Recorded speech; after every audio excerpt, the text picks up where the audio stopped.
We can find the best price on him at 22-1. Listen, he does every single thing well, everything that we're looking for. What's up, guys? Matt Brown here for thelines.com, playpicks.com, and we are going to talk the PGA Championship coming to you from Kiawah, the ocean course over in South Carolina.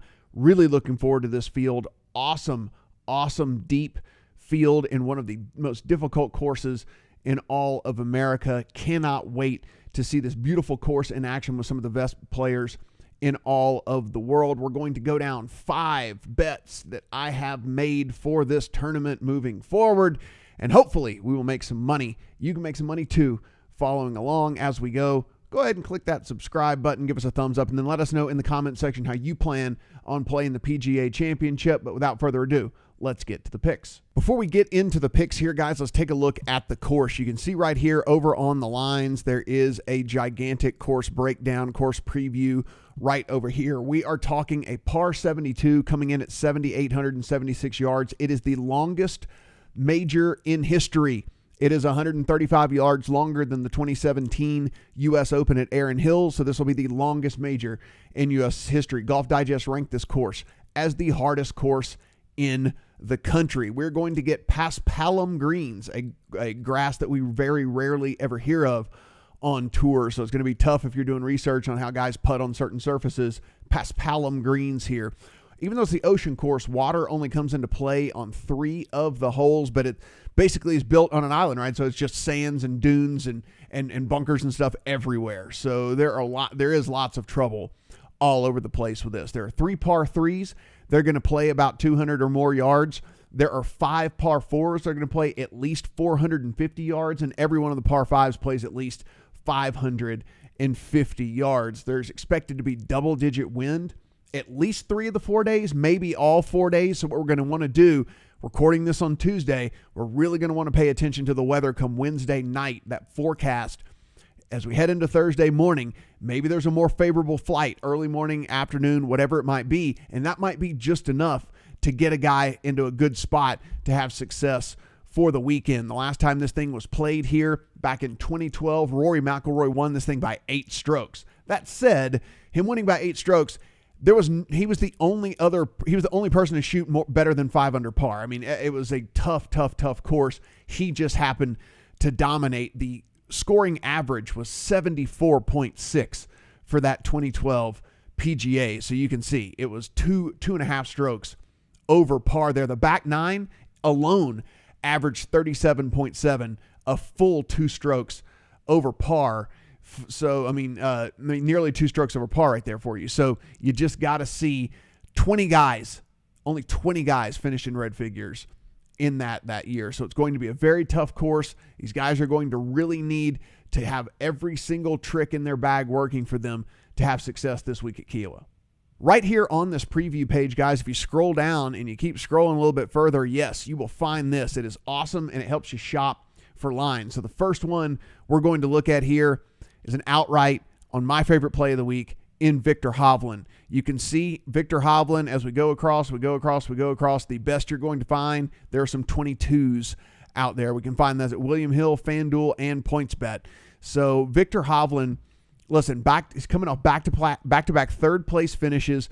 Over the last 50 rounds, Hovland's inside the top 40 basically in every single category that I found to be important for this tournament. Listen, here's the model that I built. You can see strokes gained approach, strokes gained off the tee, strokes gained around the green, good drives, opportunities gained, proximity 175 to 200 because we talked about those long par 3s and also how long this course is to begin with. Strokes gained par 5 because really and truly we need to score on these par 5s. 3 of the 4 of them are the 3 easiest holes. 3 of the 4 are 3 of the 4 easiest holes on the entire course, and then a little bit of driving distance, just a tad, because again, it is such a long course. But you see right here, this is over the last 50 rounds. We come down, and if you take a look, boom, we're going to find Viktor Hovland coming here at 4th. If you come down a little bit, last 36 rounds, you can see Viktor Hovland 4th. If we come to last 24 rounds, you can see, come down a little bit further, where do we find Hovland here? 2nd overall, last 24 rounds. So you can see long term 50 rounds, middle term 36 rounds, shorter term 24 rounds. Victor Hovland is finding himself at the top of all of these models. And even when I come to the last 12 rounds, you still have Victor Hovland up here towards the top. If we take a look, where we can find him. Yeah, right there at 15th. So again, that's just the last 12 rounds. That's super, super short term. That's more, I run this more to just see if anybody's on a super heater, which of course we know that guy Sam Burns is on a super heater right now. So Victor Hovland, we can find the best price on him at 22-1. Listen, he does every single thing well, everything that we're looking for. Victor Hovland, you can see approach, off the tee, good drives, opportunities gained, the proximity from inside, 175 to 200, strokes gained on par fives. He's doing everything that we're looking for. I said I wasn't really worried about driving distance all that much this week, so I don't care that he's 45th in the field in that. So Victor Hovland, great play. Go find him at 22-1 at a couple of different books out there. The next one here, guys, this play is not even a play in itself. It's more of something else. It is a fade. And when you see this power rankings that is listed here, you find Patrick Cantlay way up here at 17th. And even with that, I think that's a little generous here. We talk about this guy who has missed 4 straight cuts in stroke play events. He has just not been himself. He has lost all of his form. And so Patrick Cantlay, listen, we don't only play outrights around here, right? We like to play these alt markets, the top 5s, the top 10s, the top 20s, the top 30s, things like that. But we also like to play head-to-heads.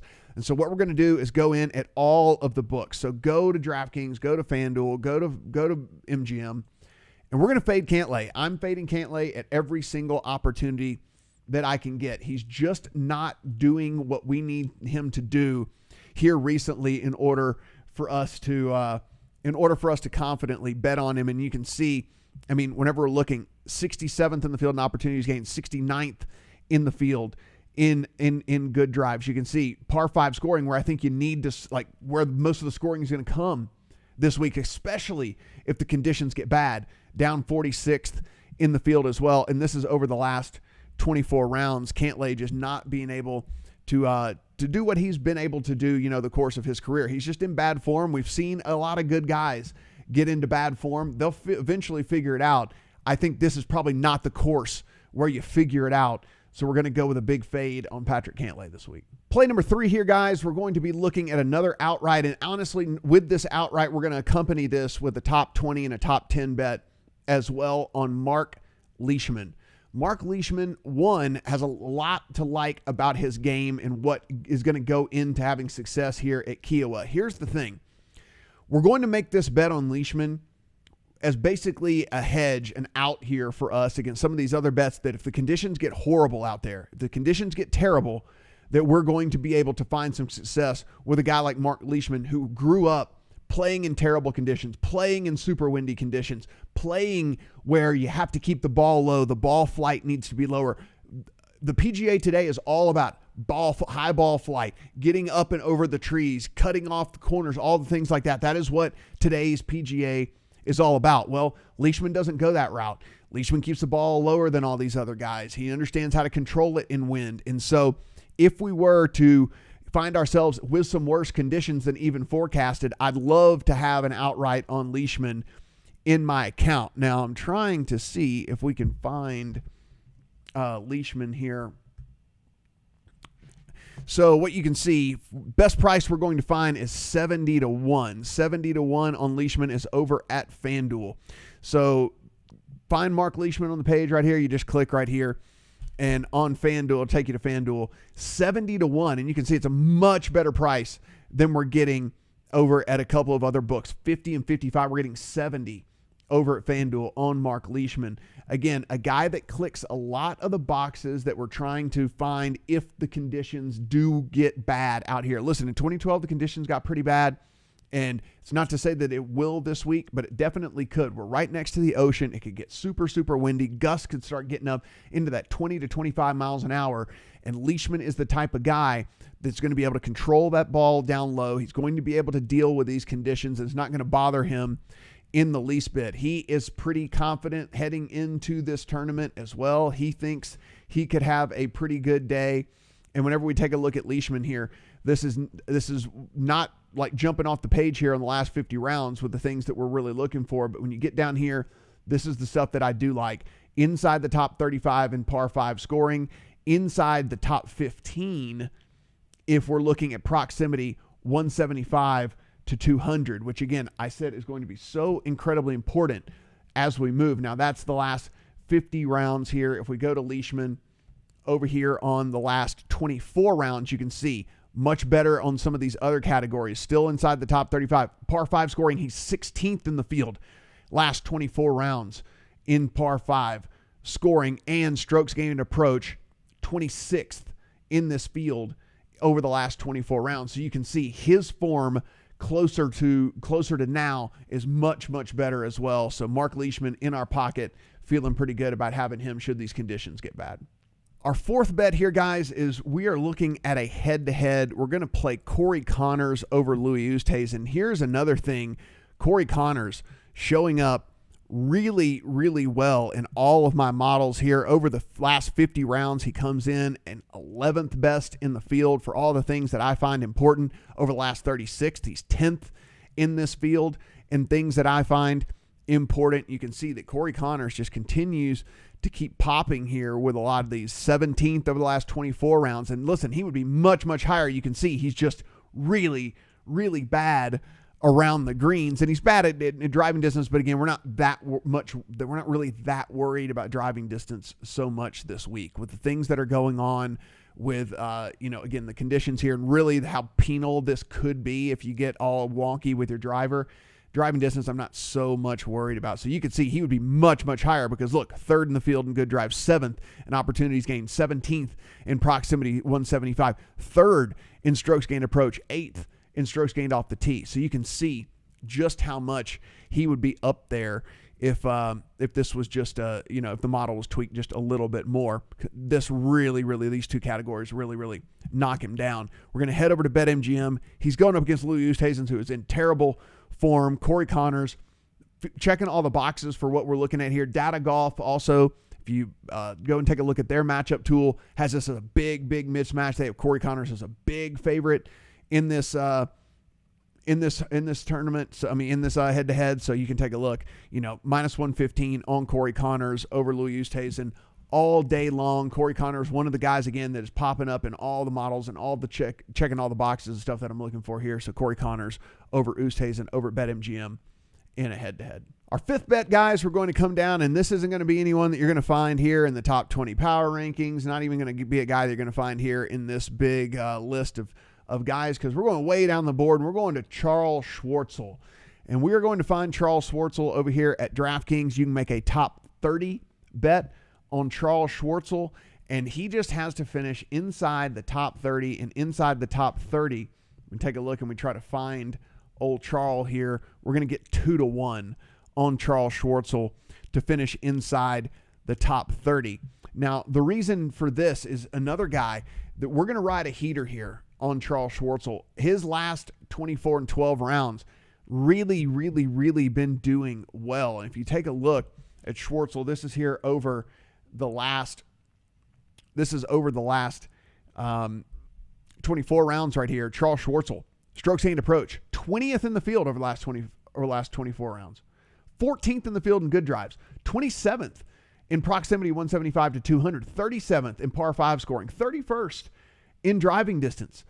He is inside in a lot of the things that we are really weighing heavily this week. If you go over here again, this is the last 12 rounds, and Charles Schwartzel, again, 5th in strokes gained approach inside this field over the last 12 rounds, 5th in good drives, 23rd in opportunities gained, 11th in strokes gained par 5 scoring, 30th in driving distance. So Charles Schwartzel is a guy, if you wanted to take a flyer on him outright as well, I don't hate it. You can certainly find him with really big numbers. I think if we go over here to, if we head over here to FanDuel, you're going to find 100-1 on Charles Schwartzel. So 100-1 for him to win an outright. Could you get a better number on him at DraftKings? Let's take a look if we can find Charles. There it is. So it's 110 to 1 actually over at DraftKings. So you get him 110 to 1. I don't hate taking a flyer there, basically a lottery ticket. Do I think he actually wins the tournament? Probably not. But inside the top 30 at 2 to 1, Charles Schwartzel, with the way he's been playing, we're going to ride the heater. Checks all the boxes of the things that we're looking for this tournament as well. Give me a top 30 finish and getting paid 2 to 1 on Charles Schwartzel. Guys, one bonus pick here that I just think it's worth throwing in your account just because we found something where the number is just so off market here. If we come down and we take a look, one of the hottest golfers in the country, in the world right now, is Sam Burns. And listen, is his game necessarily suited for this course? Playing out of the sand, one of the weaknesses of his game, if he ends up in the sand a ton, not necessarily. But if you take a look here, Sam Burns, second outright last week, 2 weeks ago, a winner, coming off a win and a second for Sam Burns. And you take a look, 55, 40, 45, 60, 55, 50, 95 to 1 for Sam Burns over here at FanDuel.